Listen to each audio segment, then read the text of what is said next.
Mangwanani akanaka tinokugamuchirai zvekare kune chimwe chirongwa. Ichi chirongwa chatinokupakurirai masecrets nemaconfessions. Regai tibva tapinda mumaconfessions edu emuzuva ranhasi. Hanzi makadii mukomanashi, can you please post for me as Haiti? Pandanzwa confession yatete avo vekugadzira muroora wavo kuti asazvara, ndabva ndafunga vanguwo tete, hanzvadzi yababa vangu. Inini mukomanashi ndakaroorwa ndikachata at 22 years. Saka takati tichibva kuhoneymoon, tete ndokubva vauya kuzogara neni, inini nemurume wangu. Vakabva vati vainge vatumwa kuti vazondidzidzisa mabatirwo anoitwa murume. Vaiti kana murume wangu aenda kubasa, vaisara vachindidzidzisa kuti ndinofanira kunge ndichiita sei pasex. Izvozvo zvainge zvisina kana kumboshata, but vakauya neimwe mishonga yavaimeka sure kuti ndageza nayo each and every day. Vaiti makuseni kuma 10 am vobva vanditi enda unogeza. Ndaitanga ndageza nemvura yainge ine sipo, then mushonga wacho ndozogeza nemvura inenge isina sipo. Mushonga iwowo wavanenge vandipa ndaiita zvekupfekedzera kuzasi. Mushonga wacho wainge wakaita powder, so saka ndaiuyisa mukagaba ndobva ndaisa mvura shoma kuti ukwanise kukora, ndobva ndatanga kupakira mushonga iwowo kuzasi kwangu. Mushonga uyu wairwadza zvisingaiti mukomanashi, zvekuti ndainzwa senge ndiri kupiswa chibereko changu. Ivo tete vaiti mushonga uyu ndewekupedza jeko, nekuti ndaiva neproblem yejeko. Ndaiti zviya kana ndikaenda kumaperiods ndaitadza kana kufamba ndiri straight nekuda kwepain yandinenge ndichinzwa. Ndaisvika pakutorutsa yellow chaiyo because of the pain. Saka tete vakazogara nesu kwe2 weeks ndokubva vaenda. But the day ravakati mangwana ndinodzokera kumusha, ndakavarota tete ava vainge vakamira pamukova vakanditarisa. Saka ndakangonzwa kunyorova pazvidya zvangu. Pandakatarisa ndikabva ndaona kuti ndainge ndakazara ropa muzvidya zvangu. Ivo tete vakangonditi vhara makumbo, hausi kuona kuti chibereko chako chiri panze here? Ndikabva ndatopepuka. Ndakazoita 5 months without going kuma periods. Even nanhasi kuenda kuperiod kwacho unongoenda zve1 day ngobva watopedza. Ende ndezviya zvekuti unongoita a drop of blood. Mapads chaiwo anditomboshandisi kana ndiri kuma periods, ndinongoshandisa mapanty liner. Kuti ndiite nhumbu zvakatoramba. Murume akambozama kuti tiende kuma clinics, but zvaingonzi there is nothing wrong with me, achazoita nhumbu, but age is catching up with me. Still hakuna kana chiri kumbouya.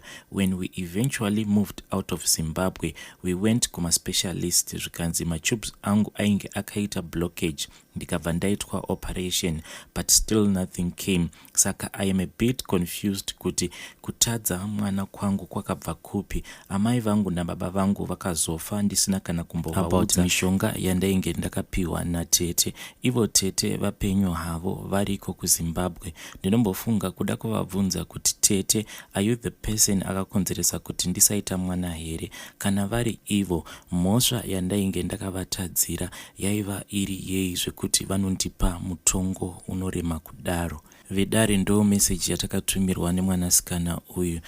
Nyaya idzi dziri kuinvolva vana tete dzanetsa, but let us speak about those issues so that tinokwanisa kuwana healing. Regai tibva taenda panyedu inotevera. Hanzi hello mukomanashi, please ndivigireiwo chitupa changu. Inini mukomanashi, nyaya yangu yakamira sekudai. Ndiri kunoku kuSouth Africa, but mudzimai wangu ari kuZimbabwe. Saka pamba patigere tinogara tiri 2 families. Inini neumwewo wekumusha uyo agere nemudzimai wake nemwana wake. So mukomanashi, mukadzi wemuchinda uyu anyanya andiisa pamuyedzo. Iye haashandi, kunongoshanda murume wake chete. Ininiwo ndinoita basa rekuvaka, uye ndine vakomana vangu vanondishandira vachiita basa rekurova zvitinha zviya zvesamende. Saka mukadzi uyu anoti pose kana vakomana ava vakauya kuzondipa mari yavanenge vashandira musi iwowo nekusubmita maforoma avanoshandisa pabasa, amai ava vanobva vandinokera apa vanenge vachibvunza kuti saka vakomana ava varova mabags mangani. Kana mari iri pachena vanobva vatora obva vanotenga madrinks vodzoka nechange. havana kana nguva yekuti vanombokumbira kana kuita sei, vanongoseka vachitora mari. Kana muri mumba mangu havambonyari kana kupinda.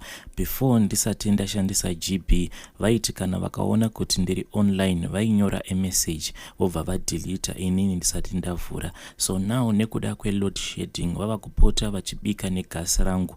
Munongozivawo dzimba dzedu dzemuno muSouth Africa kuti inenge ingori kitchen zvese nebedroom, apa inenge iri one room. Saka maboxer ako unokwanisa kungoyanikawo mumba imomo. Saka ivo nezuro kwava kuti induwe here idzo zvadzinotakudzwa kurema chaiko. Apa vakabva vabvisa chigasi chiya patable kwava kubika chiri pasi. Vachibika kudaro vainge vakakotamira kwandainge ndigere. Apa sketi yavo ndedziya dzinoonesa zviri mukati. Mukomanachi inini handichatozivi kuti amai ava vapindwa nei. Nezuro wacho ndakavati chitorai chigasi ichi muende munobikira mumba menyu, sezvo murume wenyu iye aripo hazvizoiti chimiro chakanaka. But vakati hana kana basa nazvo. Apa vaiti kana vakashandura poto yavo vaibva vauya vobva varara pamubhedha pangu vachiita sevanotamba nemwana wavo. Iniwo ndiri murume, pane mamwe marariro ekuti kana munhukadzi akaita zvinobva zvangokupawo mafeeling. Please ndipostereiwo ndikwanise kuwana maadvices kubva kugroup. Murume wacho munhu wekuti akanyarara zvisingaiti, haana kana nyaya nemunhu. Anongoti kana akabva kubasa anobva angopinda mumba make. Kana ari maweekends anongoswera achikanika bhasikoro rake. Kana ukamuti handei kwakati, iye anongoti ndiri kuda kuita chakati chakati obva atopinda mumba make. Kana kungoti regai ndipfeke shangu ndinouya izvezvi. But unogara panze ipapo uchagara zvekare. Apa unenge wakangomumirira. Kana ukazomubvunza kuti ko hatishaende here, iye anongopindura ari mumba kuti ko muchipo. Ndanchiti madoenda ini ndava kutoona TV, tinoenda hedu mangwana. Saka handizivi kuti akashandisirwa mishonga here kana kuti kwete. Kuti ndibve pamba apa panoti netsei, nekuti mudhara wepo ndiye anondiwanira macustomers. Mukoma ndokumbirawo kuti kana mukaposta nyaya yangu ndiudzeiwo ndikwanise kunzwa kuti miedzo iyi ndingaikundawo sei. Ndo message yatakatumirwa namukoma vedu ava. Regai tibva taenda panyaya yedu inotevera. Hanzi, hello Mukomanachi, can you please hide my identity? I'm a young woman and 28. My story ndeyangu neyanga sister yangu. When we were young, our mom and dad vaishanda vese as civil servants. Saka taiti kana tikabva kuschool taibva taenda pa next door because we didn't have a maid. Saka our neighbor was almost like a mother to us. And amai ava vaiwanzokufarira kutiruka zvekuti after a week vaikuchinja style, but vaitiruka ma-free hand. Sometimes vaiti kana vakabvisa ma-braids avo vaibva vatiruka nema-braids iwavo. She was so good at hair styling, but dzimwe nguva vaingokugera zvishomanana kugotsi, and she would be like, ndiko kuti vhudzi rako rikasike kureba. But vhudzi ravanenge vakugera, even though raiva shoma sei, vaibva vasimuka vobva vati ndiri kunorirasa. Apa we will be mudining, instead yekuti vaende panze vaende kunorasa vhudzi racho, she will go to her bedroom and take long time for her to come back, sometimes up to 20 minutes, and her husband will then bribe us nema fresh chips because you used to come home early, so you will come with fresh chips dzimwe nguva nema pie. So we didn't care kuti mama vanopota vachitigera vhudzi kugotsi.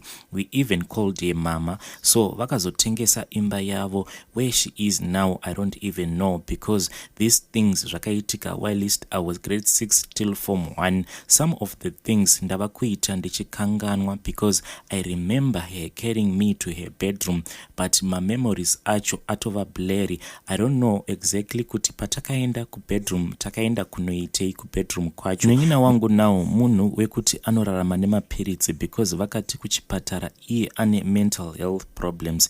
Inini ndine dambudziko rekukanganwa zvekuti kana ndikaisa chinhu pasi I forget kwandinenge ndachiisa. Even kudriver habi akati chirekedza because ndaikwanisa kuti kana ndichidriver ndotoita chadzimira chekuti which one is the brakes, which one is the clutch. Ndakatomboita an accident ndamira parobot apa raiva green. Ndakangoita memory loss yekuti ndinopfuura here kana robot riri green, or must I stop till rava red. So when I stopped, the car that was behind me smashed into my car. Now ndinogara ndiine fear Mukomanashi nash kuti I have a 2-month-old baby apa ndine memory loss.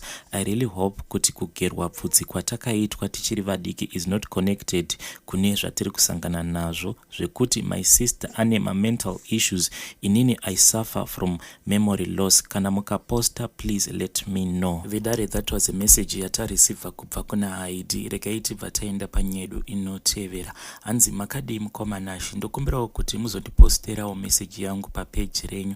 Pane zvakaitika kubasa kwangu kwandinoshanda, ndanga ndichishanda neumwe mukadzi, tinongoshanda tiri 2 pane umwe muIndia. So mukadzi uyu iye akandiwana ndiripo pabasa ipapo, but kubva zvaakapinda pabasa ini ndakabva ndava munhu wekuti ndaita sekunge ndine jambwa kana munyama, because maIndia ava vakabva vatanga kungofevhera mukadzi iye kudarikidza zvavainge vachindiita before. Ndakambozviudza kuti maybe inini kushanda kwangu andinoita muIndia ari kuona kuti ndinoshanda ndisina kusimbisa maoko, but ndaishanda kusvika pakuburitsa ziya, but there was no appreciation at all yaibva kumukadzi iye wemuIndia.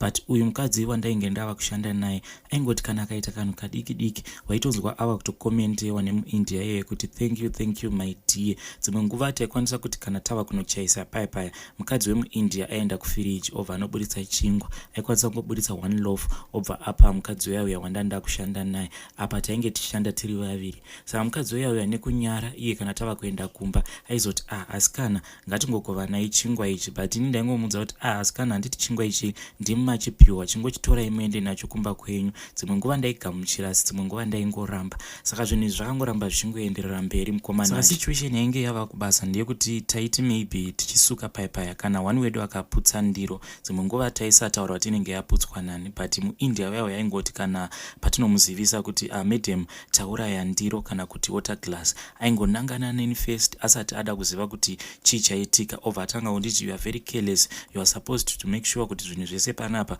zvinogara zviri right. Saka ndakararama upenyu hwekungoti kubasa, ndaingoziva kuti kungoenda kwangu kubasa zuva raisadoka ndisina kana kumbogara ndatukwa nemuIndia. But yeti ndaiti kana ndikatarisa mashandiro aiita uyu mukadzi wandanda kushanda naye muIndia uyu ndakatanga kumushandira ndichita stay in, but kubva zvandakatanga kumushandira even if ndachaisa aisatomboda kuti munhu uspende time uri pafoni, because aikuudza kuti unokwanisa kuzondidaidzira matsotsi. But uyu mukadzi wandaishanda naye aitokwanisa kushanda zuva rose apa anenge akaisa ma-earphones ake achitaura nevanhu pafoni, nyange maIndia iwavo aripo vaitogomutolerata, but inini kungobata foni so aibva kuudza kuti foni yako unoishandisa patea time, palunch time kana kuti wava kumba kwako, no matter the emergency unomirira kusvika break rako rakwana. Saka working environment yacho mukomanashi yainge yangova iya yengoti munhu unongoshanda but unyasoona kuti mabatirwo andiri kuitwa panapa haasimbori fair at all. Saka zvaitika zvimwe zvanyanya kundirwadza ndezvekuti inini ndaiti kana ndiri pama-off days dzimwe nguva aitokufonera obva kuudza kuti uya ubatsire uyu mukadzi uyu wandainge ndishanda naye. Yeti mukadzi uyu aiti iye kana akaenda kuma-off days ake aisambofonerwa kana kuitwa sei. And also inini ndaiti kana ndiri kuma-off days angu, because tai-offer after every 2 weeks unobva wapiwa 3 days the off. Saka mukadzi uyu iye paaizowana 3 days dzake the off aiperekedzwa kubva ikoko kwataishanda kumuIndia iye, obva aperekedzwa nemukadzi wemuIndia nemotikari kusvika kuno kulocation kwatinogara. Saka zvinhu zvaingondorwadza kuti vanhu vanoona kuti umwe munhu waanoshanda naye iye ndiye anoperekedzwa nemurungu. So last month mukadzi wemuIndia akabva atiudza kuti vainge vari munzira kuti vamboenda kunogara kuDubai, because ikoko murume wacho akawana basa. Saka vakabva vatiudza kuti pane dzimwe property dzavo dzavari kuda kuzotipa, because vanga vasingadi kudzitengesa vari kuda kutipa. Then mukuzotaura ndakabva ndaona kuti izvo zvairakidza kuti uyu mukadzi uyu wemuIndia, because akatotaura takagara pamakauchi ake paakatidaidza achitiudza nhau yekuti tofanira kuzoenda kuDubai kunogara ikoko. Saka iye mukutaura kwake akabva arakidza kuti uyu mukadzi uyu wandoshanda naye aida kumupa imwe double door fridge ravo yeSamsung, aya mahombe aya, and also aida kuzoti amupe nesmart TV nemakauches acho atatakagarira. Then inini on my side akabva ati ndichakupa bed nehembe dzangu, bhutsu, ma-ironing board nezvimwe zvinhu mukomanashi zvekuti kana ukazvitarisa zvinhu zvekuti hazvina kana basa. Yeti ndakabva ndatarisa zvinhu zvainge zvichinzi zvinofanira kuzopiwa uyu mukadzi wandoshanda naye, kuti anofanira kupiwa makauchi iwawo and also anopiwa firiji neimwe smart tv. Ndakarwadziwa mukoma. Even patakadzokera kumba ndaingotaurawo naye zvaizva zvekungofarafara, but mumwoyo mangu ndainyatsokunzwa kuti panapa ndakaita kubatikana. Saka zvinhu izvi zvakaitika iri Friday. Ndichisvika kumba pane vamwe tete vainge vauya nemukwasha, because chechi yavo yavanopinda vainge vaine gungano mulocation medu. Saka takati takagara semhuri tichingodiscasa zvedu zvese zvainge zvichingoitika kubasa kwangu. Saka iye mukwasha uyu akabva ataura iye akati zvinokwanisa kuitika kuti uyu munhu uyu wamunoshanda naye anokwanisa aine mishonga yaanoshandisa kana kuti miteuro yake yaanoshandisa. Imimi kana muri munhu wekuti hamuna miteuro yamunoshandisa. Saka ivo vakabva vati vane umwe munhu wavanoziva anoshanda achiita izvi zvinhu zvokugadzirisa nyaya dzemumabasa.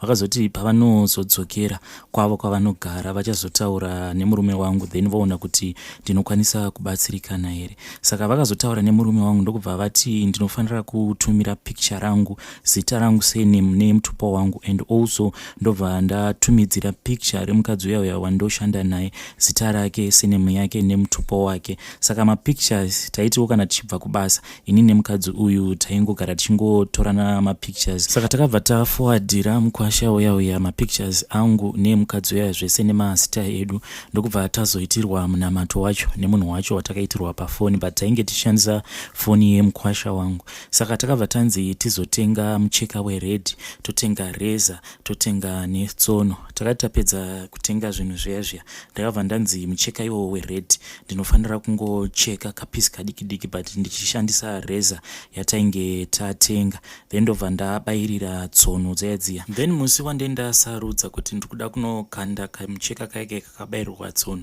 ndinofanira kutanga kusvika pabasa. Asi ndikasvika ndikakanda kamucheka kaya handifaniri kunge ndichizoshanda musi iwowo, ndinofanira kuzodzoka kumba. Saka ipapo pakati netsei, because kana tichienda kumaIndia ukuku uyu mukadzi uyu kwaanogara it's in the same direction, ndinotopfuura nepamba pake. Saka ndinowanzopfuura ndichimutora tobva taenda kubasa. Saka ipapo takambotora madays tichizama kuti tingaita sei, because dzimwe nguva ndaiti kana ndikakasika kuenda kubasa iye ainge ari panze, dzimwe nguva achikwesha mazino kana kuti achiita zvimwe zvinhu. Saka ndaibva ndangomumirira. Saka takazotoona kuti the only plan yataikwanisa kungoita ini nemurume wangu ndeyekuti ndakamuka makuseni ndokubva tagadzira order yeboat, ini ndikaenda kubasa nemotikari yeboat. Ndava kunosvika pamba paipe muIndia pandoshandira ndokubva ndaburuka mumotikari muyamaya ndokuzokontinya netsoka. Then pamba apa patoshanda isusu hatipinde nepafront door, tinoita zvekushandisa kamwe security gate. Then security gate ikako unobva watopinda muyadhi memuIndia tobva tanopinda nekuback door. Saka ndakangoenda security gate kaya. Apa pamba apa pane makamera ane yangu yaita kurova kuti saka muIndia yakandiona achati kudii. Ndokubva ndasvika pakagate kaya ndokubva ndasiya ndadonhedzera kamucheka kaya ndokutorova U10 ndikabva ndatocreata imwe order. Motikari yeboat ichiuya ndokubva ndadzokera kumba. Pandaitodzokera kumba uya mukadzi wandoshanda naye ndakatomuona, but iye haana kundiona kuti ndainge ndiri mumotikari, because aitofambisa achiratidza kuti ainge anonoka kubasa. MuIndia ndakabva ndamuudza kuti ndainge ndichirwara neflu. Saka maIndia kana akangonzwa munhu achiti ndabatwa neflu vanobva vafungidzira kuti maybe icorona, because akabva ndiudza kuti enda kuchipatara unotestwa kuti hauna corona here. Ndokubva ndaenda kuclinic uya clinic ndikasvika ndikanyepa kuti ndiri kunzwa flu. Saka muIndia pandakazomutumira paWhatsApp tsamba yandainge ndanzi ndofanira kuita sick leave ye2 days, iye akabva ati sezvo une flu kunoku ndakagara namai vangu and she is old age, saka unokwanisa kuzovapomera flu chigara for 1 week, then ukazoita nani wozodzokako kubasa. Saka ndakazogara the whole of the week ndisingaende kubasa. Uyu mukadzi ndiga aingoenda kubasa, but zvakazoitika ndezvekuti takazotinobata imwe Monday yacho ndokubva ndadarika nepamba pemukadzi uyayo yachitoenda kubasa. Ndikabva ndasvika munhu asati atombogadzirira anything, because ainge achirakarara. Ndikamubvunza kuti ko kasi nhasi amuende kubasa? Iye akabva anditi asikana mhepo chaidzo dzakaita kundisimukira neFriday, because ndakati ndachaisa basa anti ndokubva vandipa 2 loaves vakati enda nadzo. Saka anti ava vainge vachitaurwa ndiamai vemurume. Saka uyu mukadzi wemuIndia anoratidza kuti vane tumagrudge between he naamai vavo vemurume. Saka hanzi ndakati ndichinobuda ndokubva ndasangana nemukadzi wemuIndia ndokubva amisa motikari yake akabva ati kwakabatei muplastic bag. Ndokubva ndamuudza kuti ndapiwa chingwa ichi naanti. Saka akabva ati ngatidzokere. Tichinodzokera kuya anti vaya ndokubva varamba vakabva vati handambogara ndakambogara ndamupa chingwa. Munoziva mukomana Nashi pandakaudzwa mashoko ekuti ainge adzingirwa basa nhau dzekuba chingwa, ndakaita sekunge ndichasvetuka ndichida kuti nhasi zvakuwanaka. Ndakabva ndangomuoneka paya but ndakangosiya ndamunyaradza kuti zvinowanika vasikana, but ndichibva ipapo ndakaita kuseka. But later on mukomana Nashi ndakabva ndangoona kuti zvinhu izvi zvandakaita zvinhu zvekuti hazvina kana kumbonaka, and every day ndinoregreta because ndinoti kana ndichibva kubasa dzimwe nguva ndinowana akatondimirira kuti asikana kunze uku nhasi ndaswera ndichida kutenderera but mabasa acho haasi kumbowanikwa. KomuIndia haasi kumbotaurawo nezvangu here, because izvezvi ndiri kutya kuti kana ndikauya kuzomukumbira regerero maybe anokwanisa kuzondidanira mapurisa apa nyangwe mapepa futi handitomborina. Saka ndava neregret, handizivi kuti ndomuudza here kuti pane zvimwe zvandakaita ini nemurume wangu zvakakonzeresa kuti basa rake rizopera. Mukoma, kana mukaposta I know kuti kune vamwe vachandijaja, but ndiyo confession yangu iyo mukomana Nashi. Zvakangoma hazvo vedare. Iyo ndo yanga iri nyaya yatakatumirwa navanzvadzi vedu zviri kuitika munyika. Zvakangoma hazvo. Ngatisanganei zvekare mune zvimwe zvirongwa zvinotevera.